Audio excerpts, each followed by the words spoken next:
Hello guys, welcome back to my channel. আমি এই just ঘুম থেকে উঠেছি। আমার বেবিও উঠে গেছে ঘুম থেকে। অ্যাকচুয়ালি আমার তো এখনও চোখে অনেক ঘুম, বাট আমার বেবি এত অ্যাক্টিভলি জেগে আছে, মানে ওকে দেখে ভাবলাম না উঠেই যাই, ঘরের কাজগুলো কমপ্লিট হয়ে যাবে, তাহলে তাড়াতাড়ি ফ্রেশ হয়ে আসি। আমি ফ্রেশ হয়ে আস্তে আস্তে দেখবো আমার বেবি পুরো একদম রেডি হয়ে গেছে। ওর স্নান, খাওয়া, মালিশ সব কমপ্লিট হয়ে যাবে। সো সাথে থাকো, আমি আসছি। আমার এখানে বেটুর মালিশ হচ্ছে। এখন মাকে বললাম চুলের জটটা ছাড়িয়ে দাও, আমি স্নান করতে যাবো। চুলে এত জট হয়ে গেছে না, মানে আমি কতদিন যে চুল আঁচড়ানো ঠিক করে টাইম পাই না। এখন তো মা আছে বলে চুলটা ঠিক টাইমে মানে আঁচড়িয়ে দেয়, জট হয়ে গেলে বলে জটটা ছাড়িয়ে দিচ্ছি। এই আমি এখন স্নান করে বেরালাম, লেট হয়ে গেছে অনেকটাই। মা দেখি রান্না করছে, পটল কাটছে আর ডাল সিদ্ধ বসিয়েছে। সো চলো জিজ্ঞেস করে আছি মা আজকে কী স্পেশাল রান্না করছে। কি করো? এই যে রান্না করছি, ভাত হয়েছে, এখন দই পটল বানাবো, সোনা মুগ ডাল সজনার ডাঁটা দিয়ে বানাবো। আচ্ছা ঠিক আছে, কিছু করে দিব? না না, তোর শরীর ভালো না তো। আচ্ছা ঠিক আছে, চলো, অসুবিধা হলে ডাকবা। হ্যাঁ, আসলাম আজকে কি রান্না হচ্ছে আমাদের ঘরে। কিন্তু আমার এত ঘুম পাচ্ছে, আর মানে আমার চোখটা আর সাপ দিচ্ছে না, মনে হচ্ছে আমি এখন যদি শুয়ে পড়ি আমি ঘুমিয়ে পড়ি। চলো এখন দেখে আসি আমার শাশুড়ি মা কি করছে। মা, কি করছো তুমি? এই যে কাজ করছি। আমি ভাবছি ব্লগ করছি, তোমাকে তো দেখাই, সবাই তোমাকে চিনুক। তাই? হ্যাঁ, আচ্ছা। অনেক চুড়ি হরে আছে এখনো। কৃষ্ণ। সবাই আমার বৌমার চ্যানেলটা দেখো, সাবস্ক্রাইব করো। আর আমি এই মিনের কাজ করি আর গোপাল সেবা করি।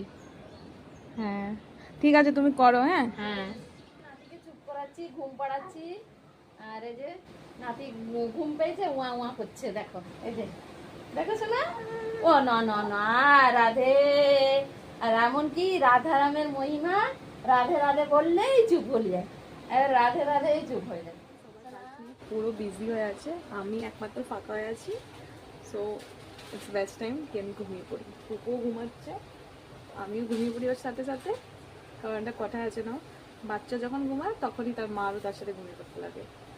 কিন্তু আমার বেবির সাথে কি হয়, আমি যখন ওর সাথে গিয়ে ঘুমাই ও তখনই উঠে পড়ে।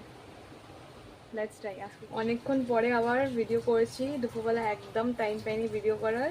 বাবু অনেক বেশি কাঁদছিল, আর বাবু যখন কাঁদে না আমার হাত পা কিছু কাজ করে না, যে আমি যে ফোনটা অন করব বা কিছু করতে পারছিলাম না। ইনফ্যাক্ট আজকে লাঞ্চ মা খাইয়ে দিয়েছে আমাকে, আমি লাঞ্চে যে ভিডিওটা শ্যুট করবো আমি ওটাও করতে পারিনি।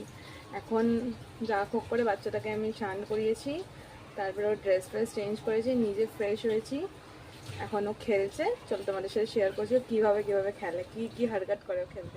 এটা আমাদের পুপু, ও খেলছে, খেলতে খেলতে অনেক হারকাত করে। এখন জাস্ট ওর 2 মান্থই কমপ্লিট হয়েছে, অনেক ছোট। স্মাইলও দেয়। এসছে অফিস থেকে, যাই ওকে অল্প জল দিই আর দেখাচ্ছি। তো চলো ওকে গিয়ে জলটা দিই। এই যে আমার অফিস থেকে হাজব্যান্ড চলে এসছে, এখানে আমার পুপু বসে আছে, ঘুমিয়ে পড়েছে ও। ও ঠাকুমা তো কাজ করেই যাচ্ছে। হ্যালো গাইস, এই আমি এখন কিচেনে চলে এসেছি। এখন ভাবছি কি রান্না হবে, ভাবছি আলু সয়াবিন দিয়ে পাঁপড় দিয়ে তরকারি করে, কারণ আমার বর না আলু পাঁপড় তরকারি খুব খুব খুব বেশি পছন্দ করে। সো ওটাই বানাই ভাবছি। সো সবটা দেখাচ্ছি কীভাবে কী করছি না করছি। সাথে আমি 2টো আলু নিয়ে নিয়েছি, 1 প্যাকেট সয়াবিন নিয়ে নিয়েছি, আর নিজের জন্য দুধ নিয়ে নিয়েছি। এখানে আমার সয়াবিন আলু সিদ্ধ বসিয়ে দিয়েছি, আর এখানে আমার মিক্সিতে পেস্ট হয়ে গেছে। এখন আমি দুধটা খেয়ে উঠতে পারিনি, কারণ আমি একবার যখন কাজ করতে লেগে যাই না আমি ভুলেই যাই যে খেতেও হবে। এখানে আমার সয়াবিনের ঝোলটা ফুটছে, আর এখানে পাঁপড় ভেজে রেখেছি। সয়াবিনের ঝোলটা ফুটে গেলে পাঁপড়গুলো দিয়ে দিব, তাহলেই আমার তরকারিটা হয়ে যাবে। এখানে আমার সয়াবিন পাঁপড়ের তরকারিটা হয়ে গেছে। এটা হচ্ছে ফাইনাল রেজাল্ট। সয়াবিন পাঁপড়ের তরকারিটা পুরো ঘেমে একদম চোল হয়ে গেছি। এখন আমি যাবো ফ্রেশ হতে, তারপর হাজব্যান্ডের সাথে অল্প টাইম স্পেন্ড করবো, তারপর তোমাদের সাথে আবার দেখা হচ্ছে ডিনার টাইম। চলো দেখি আমার হাজব্যান্ড আর আমার বেটা কি করছে। কি করছো? এই যে সামান্য একটু ফ্রিল্যান্সিং এর কাজ। দুজনে কি সুন্দর বসে বসে কাজ করছে। ও কি কাজ শিখছে? হ্যাঁ, ওকে এখন থেকে শিখিয়ে দিচ্ছি। স্কুল যেহেতু পড়াশোনা কত কি করবে জানিনি, ভাবছিলাম এখন থেকে আর্নিং করা শিখলে তবুও ফায়দা হবে আর ভবিষ্যৎ ফিউচারে সেটেল করতে। ঠিক আছে করো, তাহলে আমি রেস্ট করতে যাই। ঠিক আছে। বাই। এখানে আমি আমার হাজব্যান্ডের জন্য ভাত বেড়ে নিয়েছি, ওকে সবজিটা একটু বেশি করে দিই কারণ ও সবজি খেতে অনেক পছন্দ করে। চলো আমি ওকে ডেকে নিই। বর চলে এসো, আচ্ছা আচ্ছা, খেতে বসে যাও।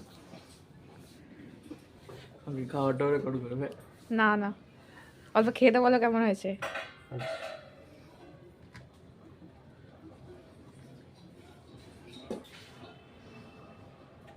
ঠিক বাহ। আছে। তো গাইজ আপনারা দেখলেন আমার হাজব্যান্ড খাচ্ছে, এখনও খাক, আমি যাই একটু ফ্রেশ হয়ে নিই, ফ্রেশ হয়ে নিয়ে পুগুলোর সাথে খেলা করি আর ওকে ঘুম পাড়ানোর চেষ্টা করি। সো আবার দেখা হচ্ছে কালকে। So stay tuned.